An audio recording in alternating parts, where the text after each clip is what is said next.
As ferrovias são consideradas o mais eficiente meio de transporte terrestre, seja para passageiros, seja para cargas. Mesmo assim, há anos vêm sendo relegadas a segundo plano em todo o país.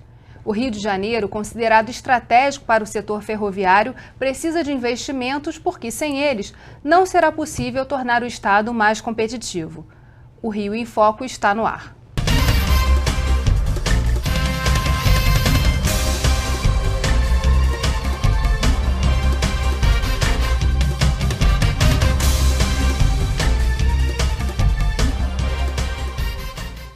Para conversar sobre o setor ferroviário fluminense, estão aqui Riley Rodrigues, especialista em competitividade industrial e investimentos da Firjan, e Luiz Cesário Amaro da Silveira, diretor da Associação Brasileira da Indústria Ferroviária, a ABFER. O Rio de Janeiro já foi referência no polo de produção ferroviária. Por que ele perdeu esse posto? E é importante falar um pouco desse histórico. As ferrovias, de um modo geral, não só no Rio de Janeiro, como no Brasil todo, foram abandonadas, foram esquecidas. Havia as ferrovias aqui, a malha ferroviária é muito grande, fizeram a Rede Ferroviária Federal em 1954, e essa rede trabalhou muito bem, mas depois foi abandonada, não tinha recursos, então todas as empresas ferroviárias ficaram sem utilização e a indústria ferroviária ficou sem serviço.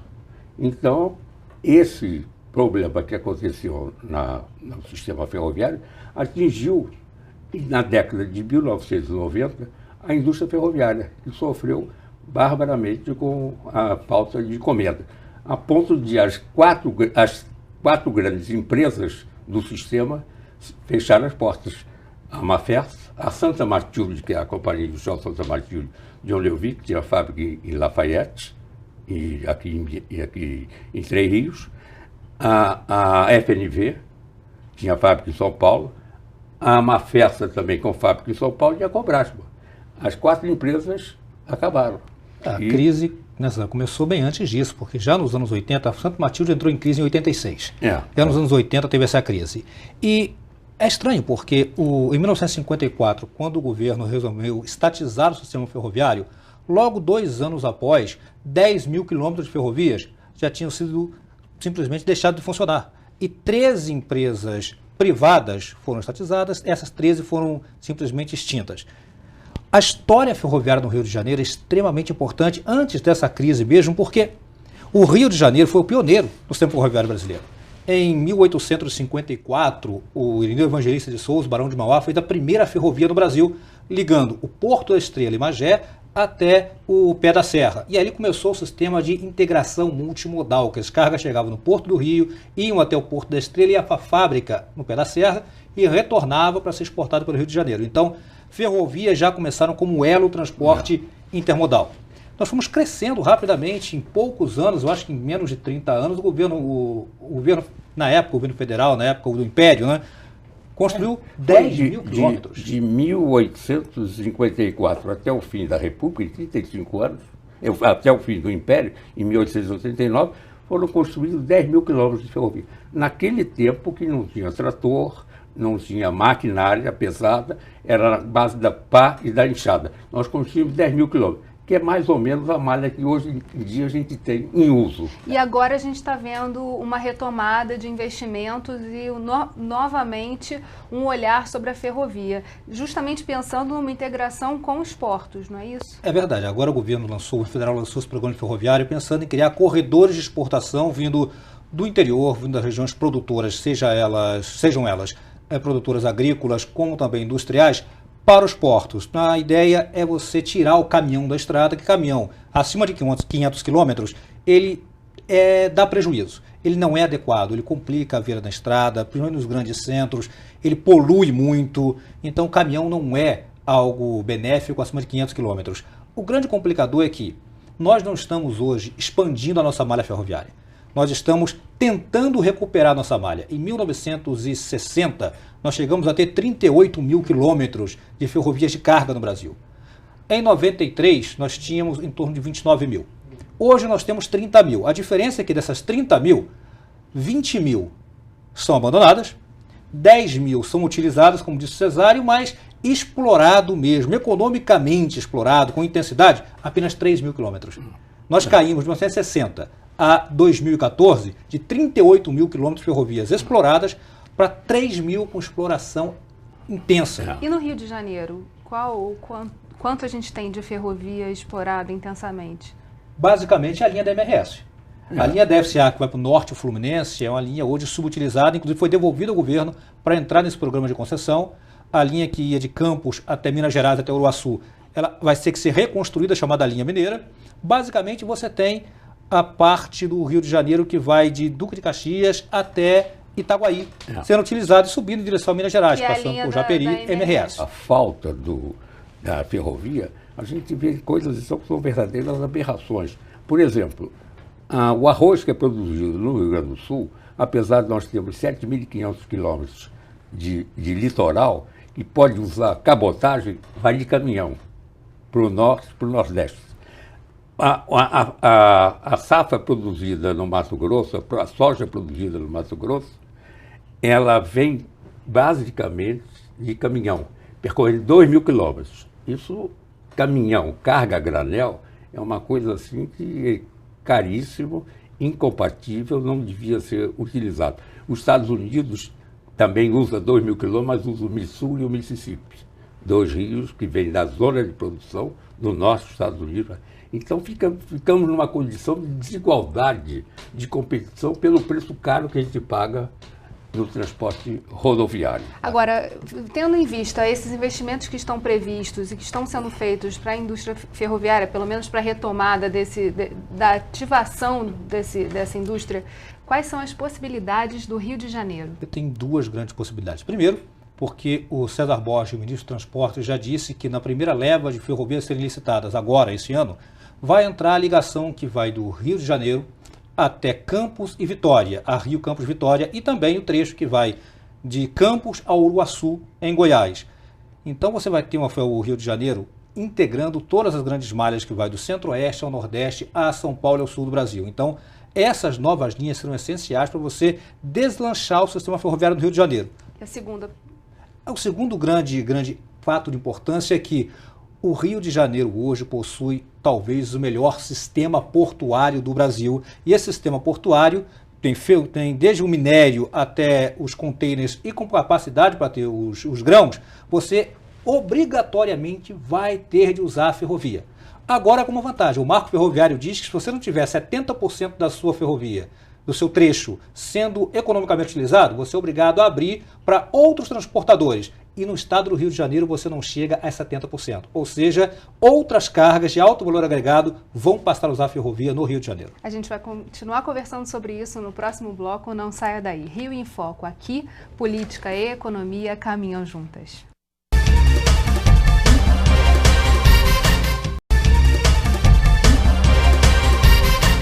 Eu estou conversando com o economista Riley Rodrigues e o Dr. Cesário da Silveira, da Abifer.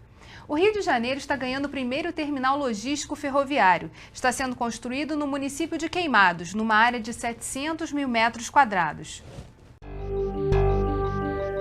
Esse centro logístico vai ser uma revolução, uma mudança de paradigma no transporte de cargas no Brasil. O arco metropolitano, comandado pelo Pezão, é um grande desbravador de uma nova área. Quem sobrevoa ali verifica uma loucura. Não é só Queimados, outras regiões também estão florescendo. Agora nós vamos lá para o fundo da cidade, onde passa a malha ferroviária. Então isso ajuda muito, porque é a região onde tem o menor IDH da cidade. Nós vamos fazer aquilo crescer. Segundo, gera de imediato 400 empregos para uma cidade que precisa estar gerando emprego todo dia. Terceiro, você sabe que o transporte ele gera um imposto que vai na veia, é um recurso importante para a prefeitura, que é o ISS. O ISS é um imposto municipal. Então você gera emprego, melhora uma região e gera novos impostos. Então esse empreendimento vai mudar a história da nossa cidade com certeza. E vai marcar a história do Rio de Janeiro, porque na verdade é o primeiro terminal logístico ferroviário do nosso estado.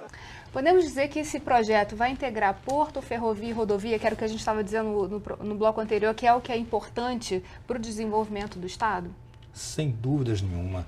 Esse centro integrado ferroviário vai conseguir deslocar da rodovia para a ferrovia em torno de 5 a 9% das cargas que vêm de alto valor agregado que vêm de São Paulo para o Rio de Janeiro e vice-versa. Isso significa por volta de 500 caminhões por dia fora da Via Dutra quando esse centro estiver funcionando. Como ele está numa área próximo, também há ferrovia que liga até o porto de Itaguaí, então você vai ter um grande centro de distribuição que vai servir tanto para receber a carga de São Paulo, para distribuir na região metropolitana, quanto para mandar a carga para o porto, para exportação, quanto para receber a importação e distribuir no Rio de Janeiro, em São Paulo e para Minas Gerais. Então, esse é o primeiro grande projeto de integração porto, ferrovia e economia do estado do Rio de Janeiro. Tem o acesso aos portos e pode muito bem ser feito por container. Nós somos fabricantes de containers também, não do container, mas do transporte para o container, a plataforma para transportar container. E no caso das cargas pesadas, como minério de ferro, me falaram que no Porto do Açu tem um mineroduto, que é previsto. Se houver, mas o mineroduto não está concluído, se tiver qualquer modificação, é preciso que haja viradores no Porto do Açu, como fazem no Porto de minério de ferro de Itaqui, que chega a composição para em cima do virador e viram de 2 em 2 vagões e segue. Então, isso que é preciso ter um processo rápido de passagem da exportação do minério. O PELC é o Plano de Logística. É o Plano de Logística de Cargas do Rio de Janeiro, com previsão de investimentos e obras até 2040. Agora, diz uma coisa muito interessante. Apesar de termos um potencial muito grande no estado do Rio de Janeiro e no Brasil, com a questão ferroviária, apesar dessa possibilidade enorme, seja com o centro integrado de integração ferroviária, centro logístico, seja com as novas ferrovias do estado, ou com o arco ferroviário do Rio de Janeiro, do contorno da Bahia, o Brasil tem um problema crucial. O Brasil não produz 1 quilo de trilho. Todo o trilho que nós utilizamos é importado. O ano passado nós exportamos o minério de ferro, usado para fazer trilhos, né, por $98 a tonelada. E importamos o trilho, na média, a 128. A 1.080 dólares. Ou seja, como o Brasil não produz trilho, o Brasil precisa esperar na fila para que os países China, Austrália, Alemanha, Noruega e outros que produzem o trilho tenha disponível para mandar para o país. Isso é o grande gargalo que pode atrapalhar a execução do plano de logística ferroviária do Brasil. Então, o grande problema hoje é que nós não temos trilho. A gente tem que botar esse desenvolvimento nos trilhos. É como produzir um carro e não fazer a roda. Essa é a situação. A SUDECO, a Superintendência de Desenvolvimento do Centro-Oeste, tem um projeto de investir cerca de 1 bilhão na fábrica de trilhos lá em Mato Grosso. A última grande laminadora que nós tínhamos funcionando ficava na CSN. Foi desativada em 96, no auge da crise, né, Cesário? No setor ferroviário, onde você não tinha demanda. A expectativa de demanda para os próximos anos gira em torno de 8 bilhões e meio de reais. Significa que, dentro desse projeto, se nós não construirmos a laminadora, e não é só para o Brasil, é para exportar para outros países da América do Sul, países da África, nós de imediato temos 91 bilhões para o setor ferroviário e 8,5% desse valor garantido para ser mandado para o exterior. E isso pode atrapalhar toda a implantação do sistema ferroviário, da malha ferroviária, da recuperação do transporte ferroviário no Brasil. Ou seja, além da gente pensar no potencial, é preciso pensar no básico. Nós produzimos, no ano passado, mais de 100 locomotivas, mais de 3 mil vagões de transporte de minério de carga, mais de 400 carros de transporte de passageiros e não produzimos 1 quilo de trilho. Daqui a pouco a gente não tem lugar para colocar a locomotiva e o vagão para correr. Esse problema do transporte de trilho é um problema que nós temos lutado muito para que talvez a única coisa que falte na nossa linha de fabricação, o trilho. Sobre isso, eu já falei com o Instituto Aço Brasil, falei com o Marco Polo, que é o presidente do Instituto, falei com a Kátia Macorde, que é engenheira e tudo mais, mas dizem que às vezes é variável, o Brasil no ano compra tem uma compra grande, no outro ano é reduzido, mas a gente tem que pensar não só em produzir o trilho no Brasil para atender à demanda brasileira, como também entrar no mercado internacional. Nós entramos no mercado internacional, vendemos vagões. É uma coisa extraordinária. Na década de 70, 1970, foi a melhor década em produção de equipamentos ferroviários. Foi a melhor década. Até hoje, nós fizemos naquela época 36 mil e tantos vagões e não chegamos até hoje, até essa data de hoje, nenhum ano que chegasse a esse número. Esse problema, então, esse é um problema grande que a gente tem. A gente tem condição de fazer e a gente vê que até hoje, mesmo dentro da ABFER, não tem nenhum recorde acima desses 70. É uma coisa antiga. Você vê que a disposição que a empresa tem, que era uma opção para a indústria ferroviária. Mas tem que pensar no Brasil e no mundo. A gente continua a falar sobre isso no próximo bloco, não saia daí. Rio em Foco aqui, política e economia caminham juntas.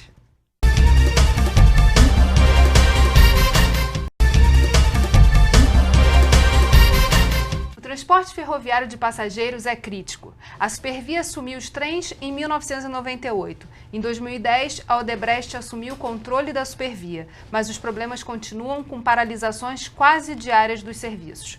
Desde 2007, o governo do estado vem fazendo investimentos. Vamos ver o que a nossa reportagem preparou sobre esses investimentos. Aqui está sendo finalizado o galpão, onde estarão sendo finalizados os trens da Alstom.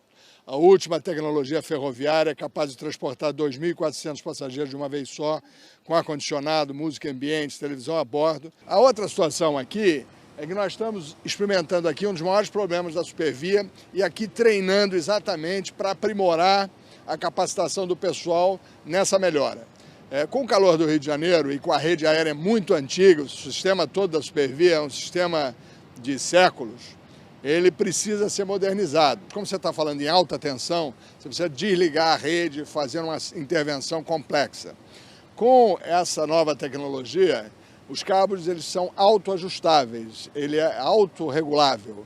Então ele tem umas molas e um sistema de contrapeso em que ele se ajusta ao clima, à incidência do sol, permitindo que as manutenções sejam mais espaçadas. E com isso nós vamos ganhar muita performance, nós vamos ganhar muito atendimento à clientela da Supervia. Que outras perspectivas que esses investimentos no setor de transporte de passageiros abrem para a retomada do setor do transporte ferroviário? Abre uma perspectiva muito boa. Vale lembrar que o transporte ferroviário no subúrbio do Rio de Janeiro era feito pela Rede Ferroviária Federal, que chegava a transportar 1 milhão de passageiros por dia. O sistema foi abandonado, como foi a malha ferroviária de carga também. Então agora está numa recuperação, e a recuperação pode ser lenta, mas está sendo eficiente e eficaz.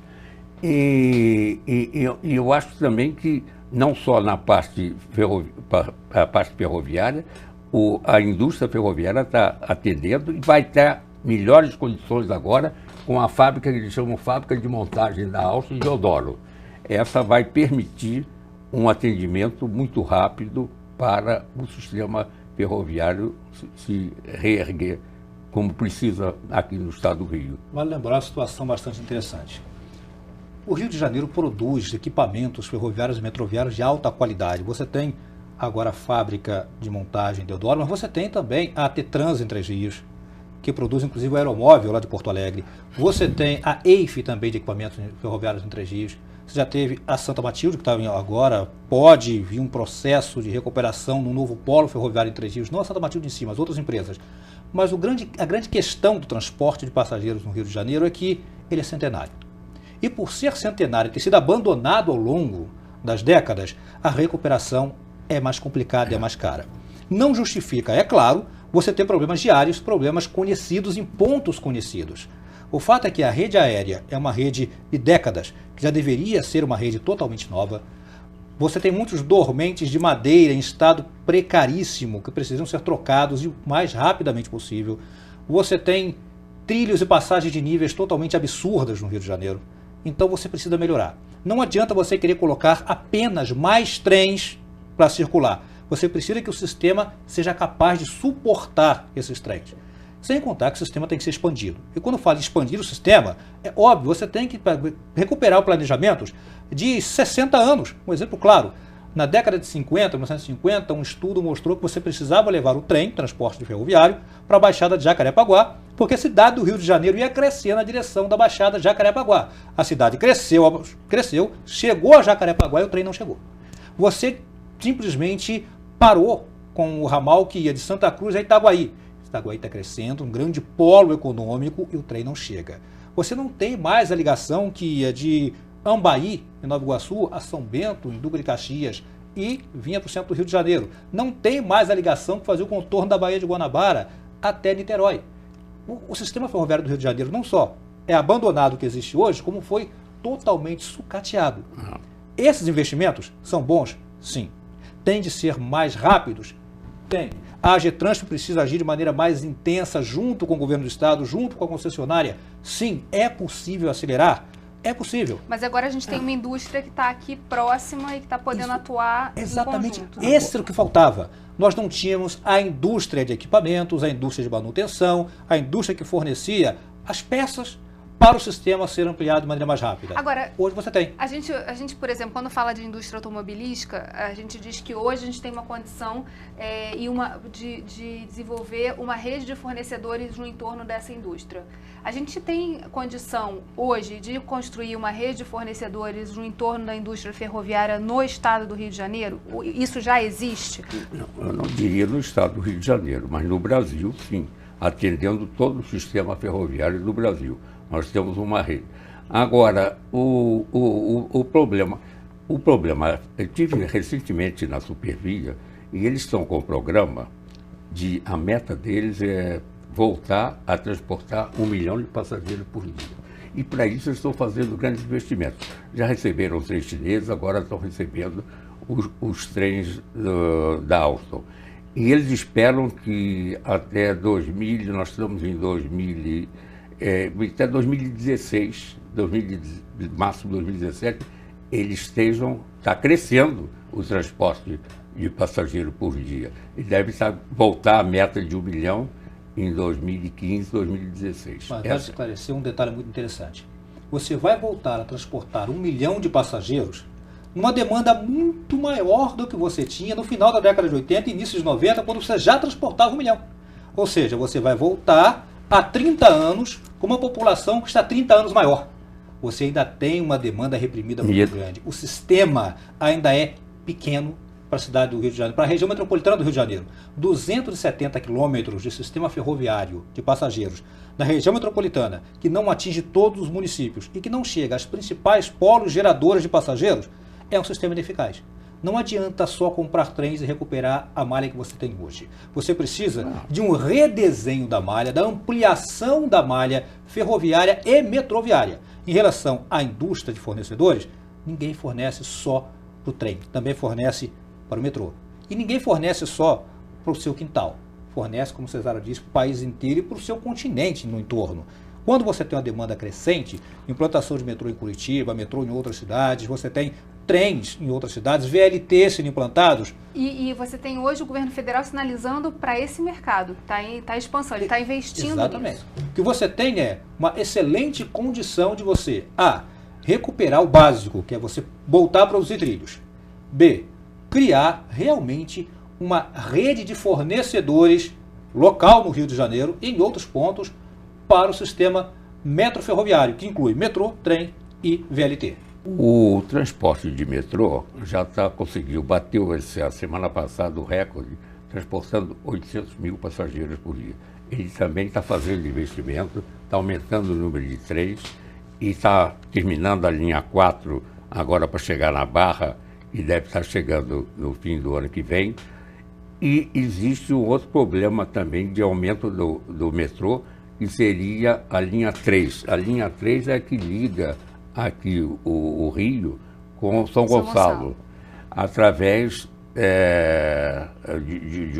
de metrô, e que eu acho que esse projeto, para ser realmente de êxito, ele tem que contar também com um túnel para atravessar a Baía de Guanabara, porque eu acho que quem mora em São Gonçalo... citado na década de 80.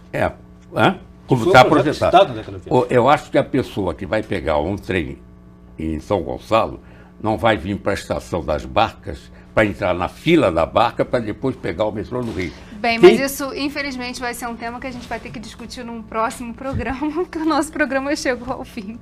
Obrigada, Riley, obrigada, doutor Cesário, e obrigada a você que ficou com a gente até agora. O Rio em Foco é o programa do Fórum Permanente de Desenvolvimento Estratégico do Estado. Para acompanhar os nossos debates, acesse a nossa página na internet ou as nossas redes sociais. Você também pode assistir esse programa no site www.rioemfoco.rj.gov.br ou pelo www.tvalerj.tv. TV Alerj, o canal do povo fluminense. Até a próxima!